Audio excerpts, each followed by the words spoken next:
Good morning.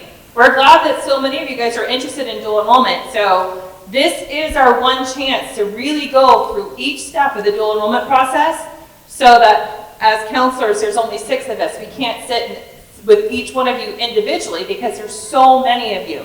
So we do the best we can to present, lay out exactly how to follow these steps to sign up for courses, to choose courses, and get some dual enrollment classes out of the way while you're still in high school. So this is what we're going to go through over the next 30 minutes. So this is our agenda. We're going to end with registration timeframes and what that looks for you, and then we'll take some questions at the end. And again, like Ms. Emmerling said, we're going to do our best to record this, send you the PowerPoint so that you'll be able to refer back to the things that we talk about. So, basic dual enrollment. It allows you, as a high school student, to take college courses.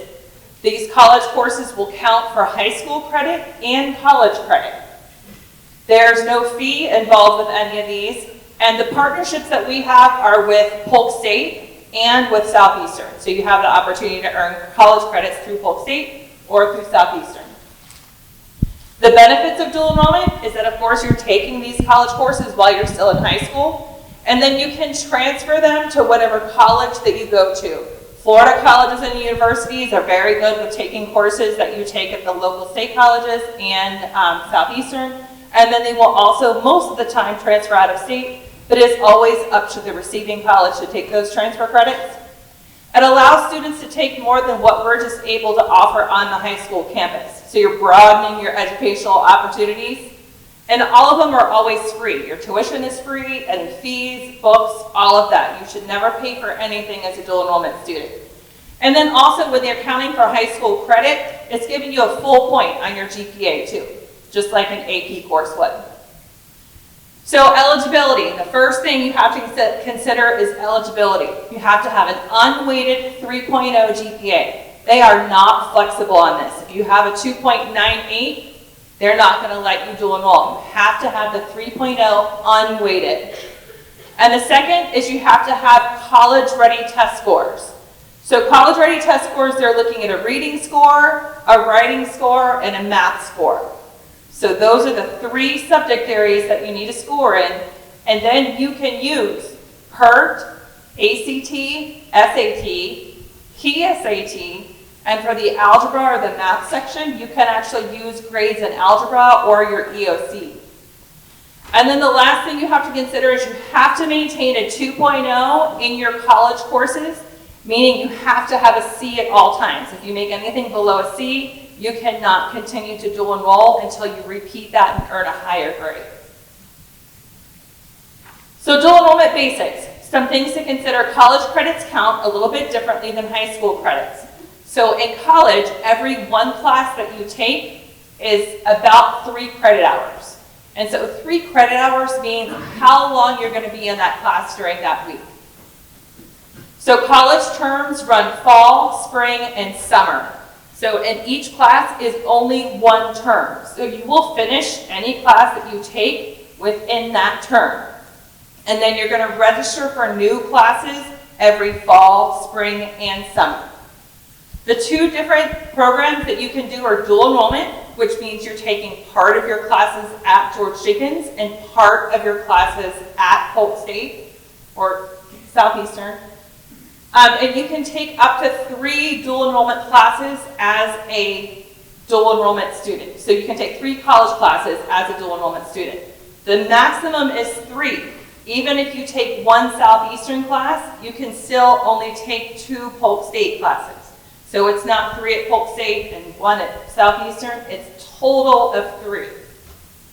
If you want to consider full-time early admissions, that is where you have full-time at Polk State, and you can take 4 or 5 classes at Polk State. Like I said, our partnership is with Polk State and Southeastern. If you're taking classes through Polk State, you can take them on campus at Polk State. You can take them online through Polk State, or we do offer some classes at George Jenkins that you can take here. For Southeastern, you can only take the Southeastern courses that we offer on our campus, The registration process is just a little bit different. You will really work with your teacher when you get into the class, when that class starts. And for Polk State, you can take any course that counts towards an AA degree. That's the first 2-year degree that kind of moves on and transfers into a university. So that full-time early admissions, that is not collegiate. It is still George Jenkins, but you can go full-time to Polk State as a senior. You have to have an unweighted 3.2 GPA. You have to have passing scores on all 3 of the subject areas for college ready test scores. And then you have to have completed Algebra 2. So full-time students will take 4 or 5 classes each term.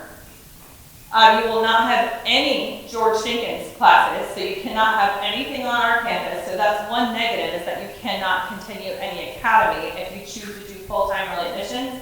But you are still a GJ student. So you can play sports, you can participate in activities, you can go to prom, all of those things, but you are not eligible to be valedictorian or salutatorian. So what college classes are needed? Like, what courses do you focus on when you start to take dual enrollment classes? And so this is where it is a little complicated, because it's going to vary for every student, depending on what you want to do for college and what college you want to go to. So this is basic AA degree requirements. And like I said, this can vary. So again, super basic. So an AA degree is that 2-year degree if you're thinking about doing the 2+2 when you're looking at college. So the 2+2 is where you spend 2 years at state college and then 2 years out of university. There's 36 general education courses that are specifically English, humanities, math, science classes that you have to take general education in order to earn that 4-year degree.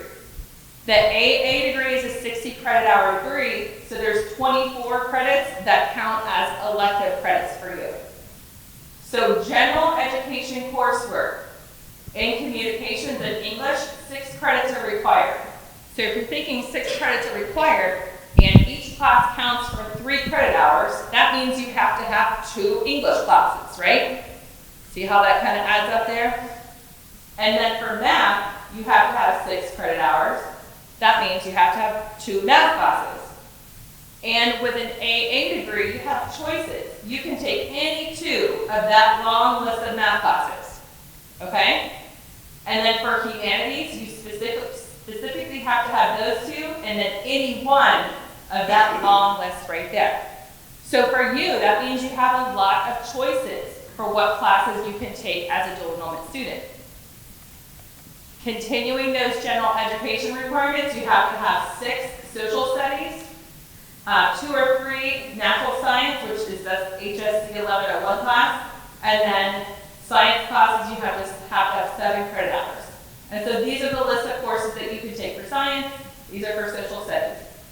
Now, when it comes to meeting these AA degree requirements, if you're trying to earn your AA, that Polk State advisor is who will advise you on meeting general AA requirements. So we can start you out as your high school counselors, say what will count for high school credit to meet graduation requirements. We can recommend, maybe look at this class, maybe start with this class, but when it comes to coming down to meeting that AA degree requirements, that's when you would go talk to the Polk State advisor on the Polk State campus. When you're looking at these dual enrollment classes, it's super important that you pay attention to the degree requirements for the area that you want to go into. So, this is a lot of information on this slide, but when you're thinking about different degree requirements will require different English classes, different math classes, and different science classes. So even though for your AA degree, you only need 2 math credits, the math credits that are required will vary based on your degree program. So these are 3 different examples. So if you're interested in going into business, you would be required to take college algebra, And then for your social studies, you have to have micro and macro. And then for math, you're going to be required to take that statistics course. Okay? See how that's specific math requirements for that degree as opposed to the whole list of math that could count for an AA degree. So in engineering, it's a little more complicated. It requires Calc 1, Calc 2, Calc 3. That's 3 math credits, but an AA degree only requires 2. Same with science. It requires Physics 1, Physics 2, and General Chemistry. That's more than the AA degree requires 2 science credits. And then for post-state nursing, the prerequisites to apply to the nursing program is that you have to have this Anatomy and Physiology 1 and Anatomy and Physiology 2. You have to have a sex class, and you have to have that general psychology class. So the purpose of sharing this information with you is to give you an idea that based on your expected major in college, what we recommend for you to take in high school will be very, very, very different. So a lot of times, moving as far ahead as you can here at the high school, for example, calculus, maybe you can start in Calc 2, or you can start in Calc 3 when you get into college if you go through AP Calc here. And then when you get into college, you don't have to waste your college credits or spend your money on additional high or college math classes if you only need the top 2 being Calc 2 and Calc 3. Okay? So the advisement will be different for every high school student, and that's why it becomes super important that as a dual enrollment student, you are a college student now and thinking about your college major. So you have to be ready to start having these conversations with your parents, even with your counselor, with your post-state advisor, because we're moving on just beyond high school credits. You're moving into earning these college credits. So when we're talking AP versus dual enrollment, there's a lot of pros and cons for both. So advanced placement are definitely looked upon more favorably from the universities. So when you take an AP class on our campus, whether it be AP language or AP calculus or AP pre-calc, every single class has the same curriculums across the entire nation. So the college knows what you learned in your AP class if that's on your high school transcript. The con is that you have to pass the AP exam in order to get the college credit. For dual enrollment, on this side over here, all you have to do is pass the class in order to earn the college credit. You have a little bit more flexibility about how we can sign up for classes with the online classes, but it's not considered as rigorous. It's not considered as rigorous by the competitive universities. And so usually when we say competitive universities, we're saying out-of-state schools and definitely schools like Florida, Florida State. So when you're choosing between AP and dual enrollment, consider taking AP courses and the subject areas that you want to study. So if you're looking at going into a science or a math major or engineering, you're taking science and math and AP levels. And then to maybe take dual enrollment classes in areas that you're not as good in, maybe the humanities, maybe you want to take English, those other credit areas besides what your major is in. And then if you're looking at going to the 2+2 option where you're going to spend 2 years at a state college and then transfer to a university, that's when you want to get as many of those dual enrollment credits out of the way as you can. Ideally, you're going to mix and match AP credits with dual enrollment credits. That's how you can maximize your college credits while you're still in high school. So if you're taking AP classes right now, definitely recommend you're using this College Board's AP Credit Policy Search. It's on the College Board website. You just type in AP Credit Policy Search on the College Board website. If you guys are taking AP classes, it's definitely part of that AP classroom. And so, for example, if you want to go to USF will say, if you, in AP language, if you score a 4 or 5, it will give you credit for ENC 1101 and 1102. So if you're scoring an AP 4 or 5, then you don't need to take ENC 1101 or 1102 as a dual enrollment student. we're going to look at other areas for you to get some of those college credits. Say with AP Pre-Calc, if you score a 3, that'll give you credit for that MAG 1140, which is a pre-calculus college credit. So ideally, like I said, maximizing by earning college credit in AP and college credit in those dual enrollment classes. So how does this work? You choose your Polk State classes, you go through the process, the steps to dual enrollment. When you finish, we will put those courses into your George Jenkins schedule. You can have one travel period. Now you can't have like a period off and a travel period. That's essentially the same thing. But if you're going to take 3 classes at Polk State, we could schedule it into your 5th, 6th, and 7th. Your travel period is that no credit study hall right here. So essentially you're taking some AP classes on campus, and maybe you're leaving after 3rd or 4th period. Here, this is leaving after 3rd period, and then you're going to Polk State to take classes, or you're going home to work on these classes from home. So those Polk State classes are built into your George Jenkins schedule. We can only offer you one class period where you're assigned to a computer lab. So if you're taking one class at Polk State, we can provide a computer lab for you. We cannot put you in the computer lab for more than one period though. So you either have to provide your own transportation and get home, or don't take more than 1 or 2 classes at Polk State. So the dual enrollment classes that we offer on our campus through Polk State is that Freshman English 1, Freshman English 2, you can see 1101, 1102. That is only for seniors because we offer AP through junior year that you can take to see if you earn AP credit that way. But that class is for seniors.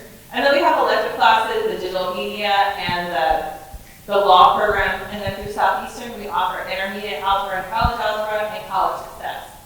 So those are the only 2 offered through Southeastern.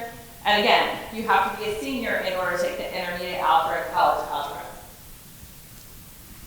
If your plan is to take these courses on our campus next year, you want to make sure that it's on your list of courses that you see for next school year on Focus on Student Portal. Those courses need to be on there.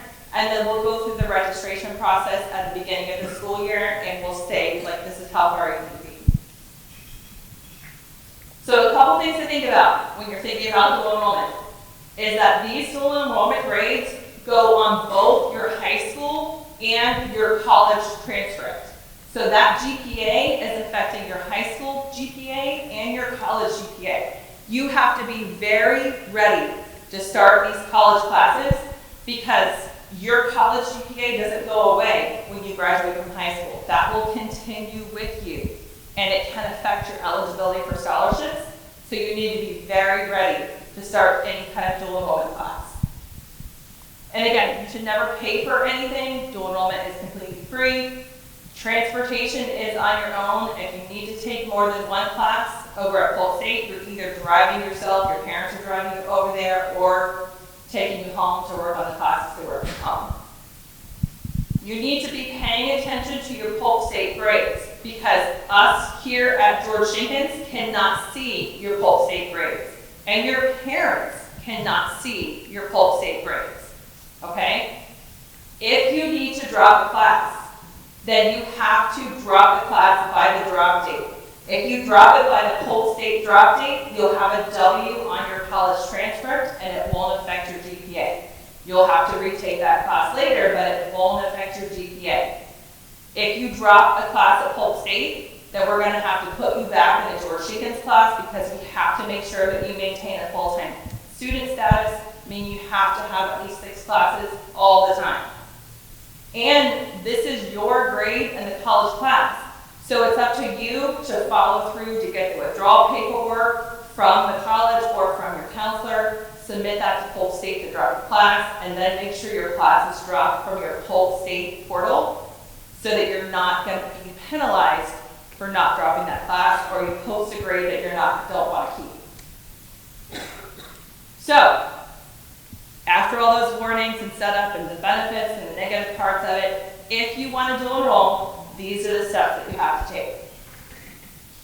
So the first one is that you have to apply to Polk State. Application's super easy. Might take you 5 minutes, but it's on the Polk State website. That's what it looks like. When you apply, they're going to send you an email to the email address that you provide them. Definitely recommended that you're not providing your school email, you're providing your own personal email. That way you can have that email forever.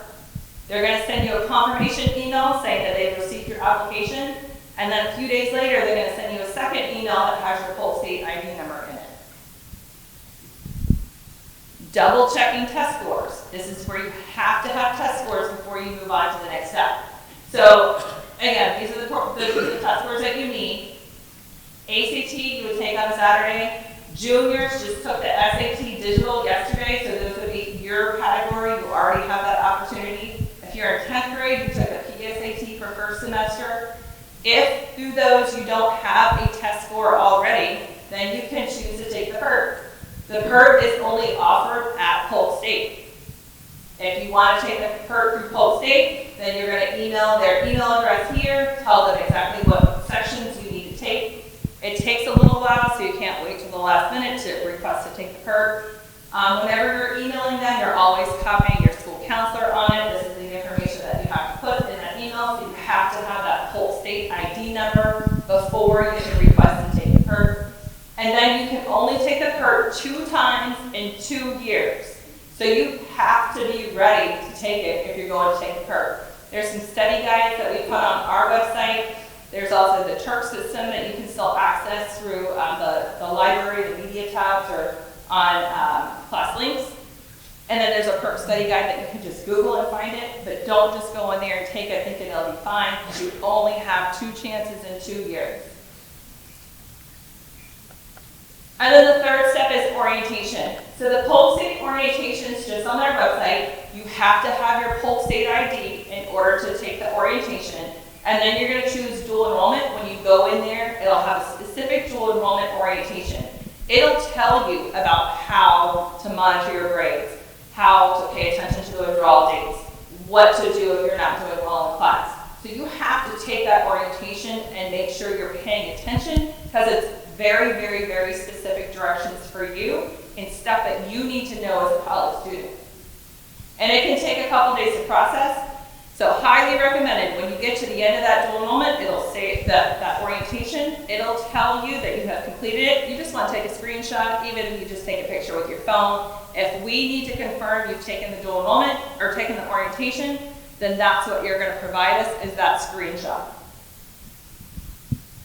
And then you get to Delta. Delta is the most confusing part.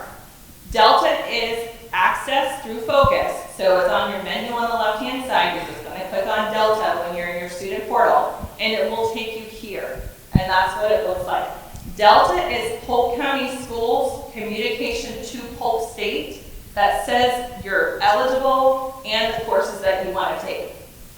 So this is a process that you would have to do every term that you want to take classes. Remember, terms are fall, spring, and summer.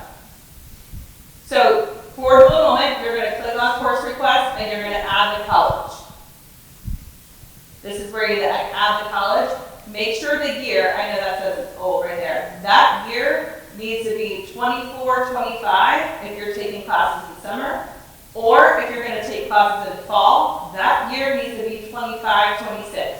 Then you're going to add the college, and then you're going to say Polk State College. You'll add the term, again, fall, spring, summer, and then click Add Now. So those are those screenshots of what that's going to look like for you. And then you're going to agree to the terms and conditions. Those terms and conditions set exactly what's going to happen with your grade. You're agreeing to both Polk County schools, and you're agreeing to Polk State. So you have to go on this one, slide to the bottom, say to agree, then go on this one, slide to the bottom, agree, and then you're going to submit, make sure that's the agree statement on both of them. Then your parent has to do the same thing. So your parent would log into Parent Portal. They have the same link to Delta on there. They're going to click on you, their student, and agree to the same terms and conditions. On your Delta, it will have this warning sign until your parent completes the parent agreements that they're okay with you taking dual enrollment classes. If your parent does not have Parent Portal, it is super easy to get. So any of our offices can provide Parent Portal access, or we do have a form that you can sign off on in student services that will also work as well. But the parent approval has to be done before you can move on to the next step. Then this is where it starts to get confusing. At this time, once you agree to those terms and conditions, you email your counselor and ask to approve the term. Your counselor will look, see that you meet the GPA requirements, see that you meet the testing requirements. You can also view all of your stuff at the top here on Delta. It will show you're eligible. So we have to approve the term. Then we'll email you back and say, yep, you're good. And then you go back and add courses. So you're going to add courses. You'll always select courses optional. It doesn't really matter one way or the other, but you don't have the flexibility to change. All right, we're getting close to the end. So if you're taking classes on our campus, that's where you stop. You don't go on past that point. If you're going to look for classes on the Polk State campus, you then have to go to the Polk State website.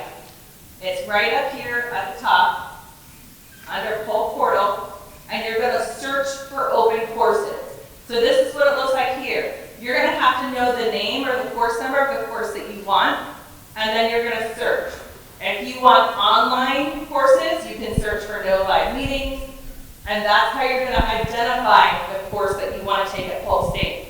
Now, at this point, you are a college student at this point, and you're registering for your first college course. This can be complicated and confusing, but it's super important that you're paying attention to details. So you're going to get a whole list of college courses that you can take. If you want to take it in person, you're looking for the time and the date that it meets. If you want to take it online, you're looking for the online options. But the things that you're looking for when you get this whole list of classes, the super important part is you're going to note the CRN right here. That is the course registration number. If you want to know when the class meets, you can hover over and see the start date, the time it meets, and the end date. If you see a fast track that's less than 12 weeks, you cannot take that one. So to avoid those classes. You're going to look at meeting days and times so that they are not conflicting with your George Jenkins classes. And then you're going to look for campus. You want to have the Lakeland campus, or make sure you avoid any other high school campus because you cannot take classes at another high school. And then over here, you can take classes that are honors courses or restricted access courses. So these are a couple things to pay attention to.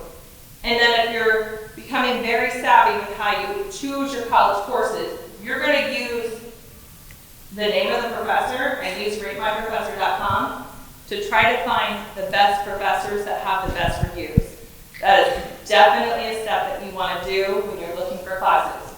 Now, with Polk State classes, they fill up fast with the good professors and the good times. So you can also see on here how many seats are remaining in those classes. This is not where you register. So if you're a college student, you would register from this website right here. And we get the question all the time. It won't let me register. It won't let me register. You can't register from this site. You're going to know it's on here.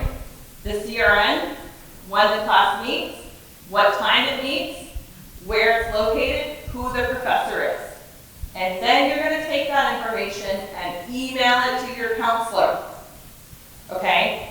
You email us that information so that we know what you're requesting in that format right there. And then you're going to add those CRN codes onto Delta.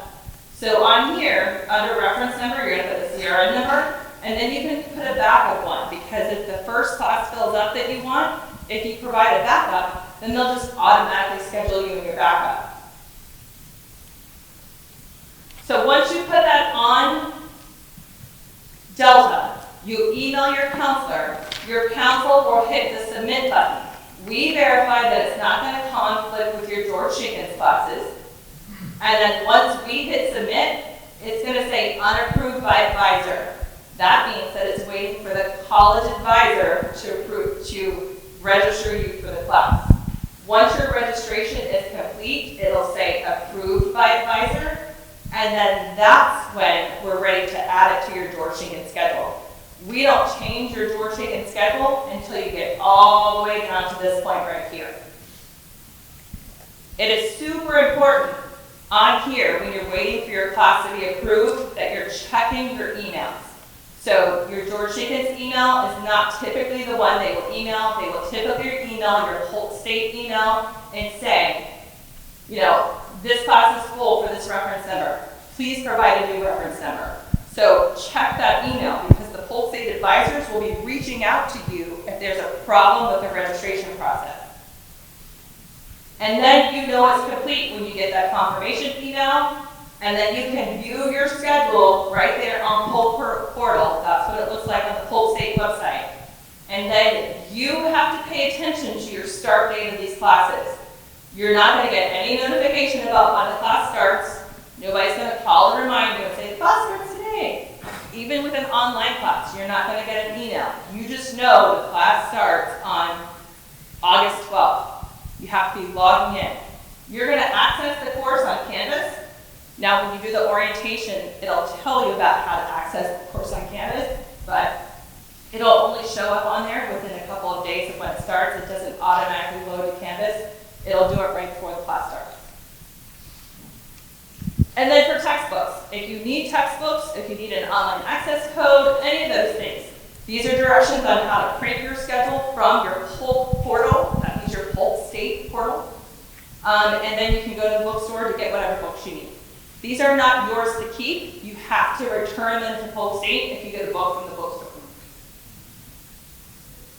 And then time frames. So all of those steps have to be done in order to actually put the course onto your schedule for the fall. If you're looking at taking summer courses, those are open now. So you have all the way until the class starts to register if you want to take a summer class. And so those are the summer sessions up there. For fall registration doesn't open at Polk State until summer. However, their deadlines are very strict. So for you guys, if you want to take a class in the fall, everything has to be done during the last week of school. That means steps 1 through 6. Okay, that's applying, getting your test scores, doing the orientation, Delta, adding the class, the term, parent approval, and then registering and submitting the registration with the reference number, the Sierra numbers to Polk State. That has to be done before we leave for summer, because Polk State will pick it up, register you for the course, and then your counselor will put that course on your George Jenkins schedule. Polk State does not allow any registrations past. We're pretty sure it's going to be July 24th. They haven't released specifically what day it is, but if you wait until you come back in August to select a Polk State class, you're not going to be able to register for those classes anymore.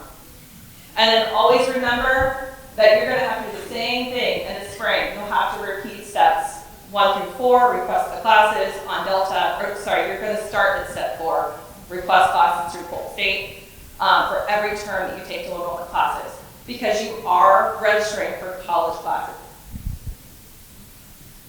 If you're taking classes on campus, you want to have steps 1 through 4 done, and then you'll follow the rest of the steps when you get in class the first week of school.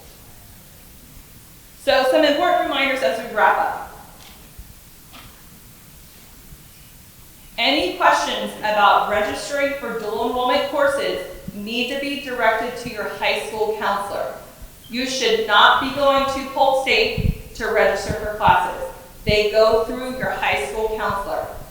If you have questions about meeting AA degree requirements, what math class is required for your degree, what science class should be taken for your degree, that's when you go to Polk State for academic advising. Registering for classes comes to your high school counselor. And it's your responsibility. You're a college student when you're taking college classes. So it's your responsibility to work through the steps that are required in order to choose these dual enrollment classes. And you have to be checking your dual enrollment or your Polk State emails. And then making sure you're meeting the test scores. If you take an English class, technically you only have to have a reading and a writing score. But if you take more than 12 hours, you also have to have a math score too.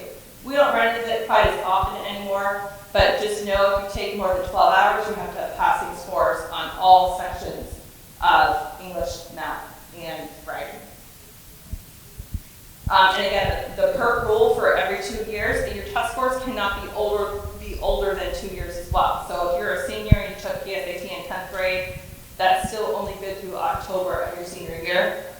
And then it couldn't be any more important than saying dual enrollment courses start your college GPA. Those classes that you take at Polk State are not flexible. If your test is on Friday and you don't take your test on Friday, the teacher does not have makeup days. If you don't get your paper turned in on time and it's due at 12 o'clock midnight and you submit it at 12:01, you get a 0. And there's no making it up. They are very, very strict on their timelines. So you want to make sure you're on top of those classes. Don't try to submit a paper at 11:50. Something might happen and the teacher's not flexible. And then it's, again, you have to be navigating these steps. While we can help answer questions, we just do not have time and we don't have the availability to go through each of the Polk State classes to help you find a class. But we do have a lot of resources. So we're going to post this video, we're going to email you the presentation for the PowerPoint, so you'll have that at your disposal. There's a lot of information on the Polk State website. There's a lot of information on the Polk County Schools website. And then there's also, we're going to be posting the video online as well. So if you have questions, you can reach out and we can direct you to these resources that we have.